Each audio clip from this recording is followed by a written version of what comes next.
오늘은 마태복음 218절 말씀입니다. 그런즉 두려워하지 말라. 이거 뭐냐면은 복음을 증거하는 과정에서 많은 외적인 핍박이 올 수 있는데, 심지어 죽음이까지 도달될 수 있는 순간까지 올 수 있는데, 모든 과정에서 두려워하지 말라는 것입니다.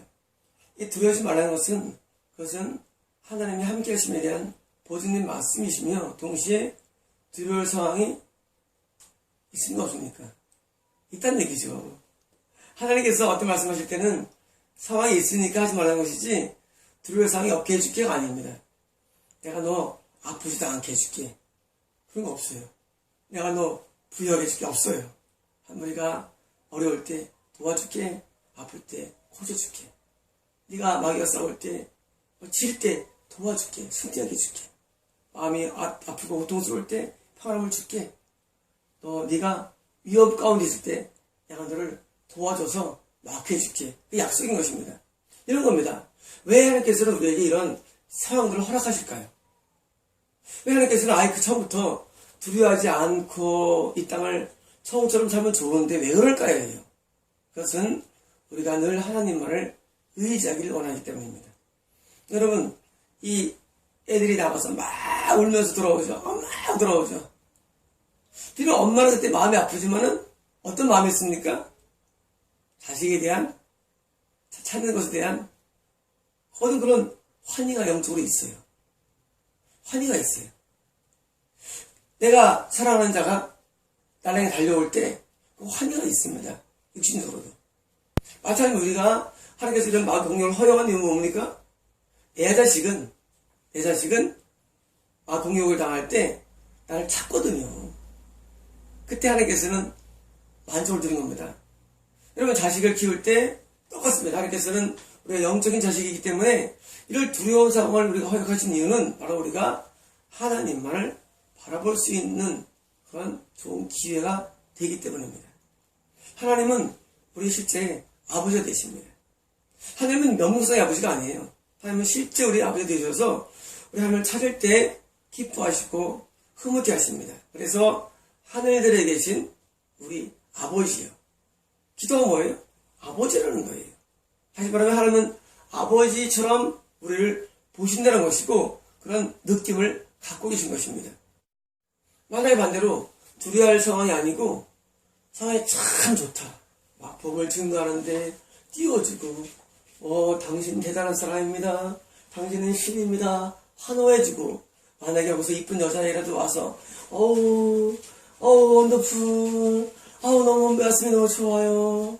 거기다 또 옆에서 또 어떤 사람이 헌금을 한 1억 정도 하면서 대단합니다, 헌금을 막 해주고, 막 참된 복을 증가하는데 좋은 집을 막 다 주면서 여기서 사세요, 앞에 풀장도 있고 자동차도 좀 갖다 주고, 그러면 이게 재앙입니다. 여러분, 우리에게는 뭐가 재앙이냐면, 하나님 이외에 내가 뭔가를 마음을 둘 만한 모든 게 재앙임을 아셔야 합니다. 왜냐고요? 믿음이라는 것 자체가 하나님 나의 주인 된 거예요. 주인 외에는 아무것도 안 보이는 게 바른 종입니다.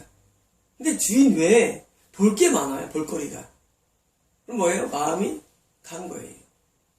이건 믿음의 상실입니다. 여러분, 믿음이라는 것은 충성스럽다, 이건데, 마음이 뺏기면 뭐예요? 믿음이 아니에요. 탈선입니다. 다시 말하면, 우리가 볼 때는 내가 복음을 증거하는 좋은 일을 하기 때문에 좋은 일을 하기 원하지만, 하나님께서는 그렇게 하지 않는다는 얘기예요. 오히려 반대로 뭐 주냐? 두려움을 줍니다. 그 두려움이, 그 두려움이 변하여 내 기도 되었고. 여러분, 우리에게 축복은 뭐냐면, 그 두려움이 내 마음에 기도를 주고 내 마음에 하나님 바라볼 수 있는 헌신을 주기 때문에 나에게 복이 되는 것입니다. 우리 하나님 국가지라고 그러죠. 그 국가지 의미가 뭡니까? 그것은 상황적인 복이 아니라 하나님만을 바라볼 수 있는 영적인 복이기 때문에 국가신 그런 면에서 오해하면 안 됩니다. 하나님 국가십니다, 이런 걸 채워주시고 아닙니다. 하나님께서는 국가십니다. 왜냐면 내가 하나님을 바라볼 수밖에 없는 상황이 되어서 나중에 천국에서 금멸령을 우리에게 씌워주시고 우리에게 하나님의 놀라운 처소를 입혀주시는 그 하나님의 섭리 때문에 국가신 것입니다. 그러나 우리는 두려울 상황에 대해서 두려워하지 않을 뿐만 아니라 우리는 그런 상황을 사람에 대해서 우리는 원망하면 안 됩니다. 그게 좋은 것입니다. 여러분 인생에서 좋은 것을 찾지 마십시오. 만난 거, 이쁜 거, 좋은 거, 누리는 거 여러분 찾지 마십시오. 여러분 인생에서 자꾸 내 몸에 내 오감에 종을 찾는 것 자체가 미혹임을 아셔야 되며 그것이 우리에게 저주임을 아셔야 합니다. 여러분 하나님은요 자기를 사랑하지 않는 사람은 냅둡니다. 잘되거나 말거나.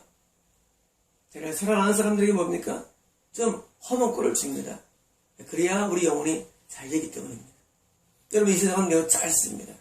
우리 짧은 100년만 지나면 지금 우리가 누리고 싶을 만한 모든 내용들이 아무것도 아닌 때가 옵니다. 아니 살면서 70만 돼도 별 관심이 없어요. 세상에 대해서. 맨날 아픈 게 무슨 관심이 있습니까? 어깨 아프다, 허리 아프다, 무릎 아프다, 잘 보이지도 않고 들리지도 않고 여러분 관심이 없으십니다. 이 짧은 삶의 상에 대해서 뭘 이렇게 애고라고 뭘 갖고라는 자체가 욕망이 사실은 우리에게 문제인 것입니다. 여러분 아무것도 아닙니다. 세상 지나갑니다. 우리가 가야 할 곳은 돌아 할렐루야 하늘나라. 여러분 하늘나라가 내가 갈 봉양이며 이게 나그네예요. 여기 어디 눈을 쳐다보고 뭘 봅니까? 머무는 순간 시간 낭비가 되는 거예요. 머무는 순간 오히려 두려울 상황이 나에게 복이 되도요. 왜? 그것은 나에게 좋은 게 아니기 때문에.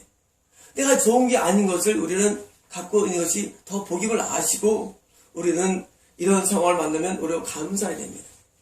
여러분 우리는 어려움을 감사하는 능력자가 되어야 됩니다. 내가 원치 않는 걸 만날 때 감사하는 능력자가 되어야 됩니다. 우리 어려움 만나면 아주 불평합니다. 여러분 오히려 어려운 상황이 나에게 복이며 그게 내가 오히려 갖고 있어야 할 내용들이에요. 바울은 사단의 가시 때문에 늘 고통에 기도했죠. 그때 하나님께서 네가 약할 때 강함이라. 바울에게 굉장히 고통이었어요. 가시가. 그런데 그때 바울은 그것 때문에 하나님이 나갈 때마다 네 은혜가 내게 족하다. 바울 같은 대가가 세상에 그 아픔이 있었어요. 여러분 살면서 우리는 아픔이나 고통이나 문제 만날 때 너무 눈물 주지 마십시오. 그게 나를 나되게 만드는 길인 것입니다. 여러분 우리 신앙은 결코 파라다이스로 이어지지 않고 우리 신앙은 항상 험한 산줄령으로 이어집니다. 험산줄령 옛날에 앞에 쓴 편이죠. 요즘은 그런 편 안 쓰죠. 험산줄령. 여러분 험산줄령이 우리에게 축복임을 아시고 이 짧은 인생을 낭비하지 마십시오. 욕망에 낭비하지 마십시오. 여러분 인간의 불행한 이유는 욕망 때문입니다. 불행은 욕망에 이행되지 않아서는 박탈다 봅니다. 그 불행이에요.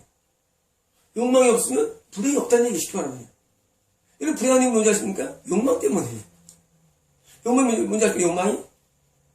욕망이 이게 안목의 욕심, 욕망과 육신의 몸의 욕망 그리고 눈의 욕망 다시 말하면 인간의 욕망 자체가 이 세상입니다. 다시 말하면 불행한 모든 이유는 세상에 대한 애착과 사랑 때문입니다. 중요합니다. 세상에 애착과 사랑이 없으면 불행할 게 없어요. 그렇게 되란 얘기입니다. 하나님만 나의 전부가 되면 여러분 이게 믿음이죠. 불행할 게 없어요. 여러분이 불행할 때마다 이 말을 기억하시고 여러분 불행함을 느낄 때마다 내가 욕망 덩어리구나라고 회개하십시오. 회개하세요. 욕망들. 여러분 욕망이 제가 그저께 칼로만 됐죠. 더러움, 성추행이 가는 거죠. 또 음란, 호색 다 욕망이에요. 여러분. 이 몸의 욕망들. 욕망이 여러분 죄입니다. 욕망이 사실은. 욕망을 죽여야 됩니다. 굶으면 됩니다. 간단합니다. 간단합니다. 여러분. 여러분 세상에서 죄 없을 방법 간단해요. 금식하면 됩니다. 안 먹으면 돼요. 먹는 욕망을 없애버리면 다른 타령망들이 오질 않습니다. 여러분, 이 욕망들을 벗어버리고 하나님을 나의 전부로 삼고 뭐합니까? 그걸 버리는 두려움도 사라집니다. 두려움도 욕망에서 옵니다. 사실은요. 두려움도처럼. 두려워하지 마시고 너희는 많은 참새들보다 귀하다. 자, 참새 한 마리도 허락 가운데 떨어지는데 나는 얼마나 귀합니까? 근데 여기 보니까 한 마리가 아니라 많은 참새들보다 뭐 수백 마리, 수천 마리보다 훨씬 귀하죠. 광야 때 메추라기를 먹고 살았죠. 이스라엘 사람들이 홍해 건너 다음에 여러분 메추라기도 참새 일종의 사실은요. 그것도 참새과예요. 참새과. 굉장히 맛있습니다. 저는 메추라기를 많이 먹었죠. 옛날에 어릴 때 아니지만 기도를 메추라기를 늘 한 달에 있었습니다. 거기서 많이 먹은 적이 있는데 여러분 이런 참새들은 사람을 존재하지만 사람은 너무 귀합니다. 하물며 자녀는 얼마나 귀합니까? 내가 얼마나 귀한데 하나님께서 나를 그냥 막 상황이 일어나게 했습니까? 허락 가운데 일어나게 하시며 내게 유익을 주기 위해서 일어난다는 것입니다. 그것이 순결할지라도 내게 유익한 거죠. 내게 어려움도 유익한 거죠. 다 내게 유익을 주기 위해서 허락된 사항임을 믿으시고 여러분 그게 믿음입니다. 이런 겁니다. 믿음은 뭐냐면 내가 이해하기 어려워. 받아들이기 어려워. 근데 상대방이 어떤 행동하는데 그걸 받아들이는 거예요. 그게 믿음이에요. 그래서 관계가 지속되려면 믿음이 있어야 돼요. 저 사람이 저런 말 하지? 여기서 지지 않습니까? 믿으면 그럴 이유가 있겠지. 그렇지 않습니까? 이런 어디 이제 상거래 하는데 한 5천만 원이라 불렀어요. 그럼 1,000만 원은 될 것 같은데 내가 삽니다. 왜 삽니까? 믿기 때문에. 그럴 만한 이유가 있겠지. 여러분 또는 우리가 이제 어떤 일을 당할 때 그 사람이 상대방이 이해 못하는 어떤 상황을 예를 들어서 그냥 딱 때렸어요. 여러분. 근데 나 왜 가만히 있습니까? 믿기 때문에. 그럴 이유가 있겠지. 안 믿으면 뭐입니까? 같이 하는 겁니다.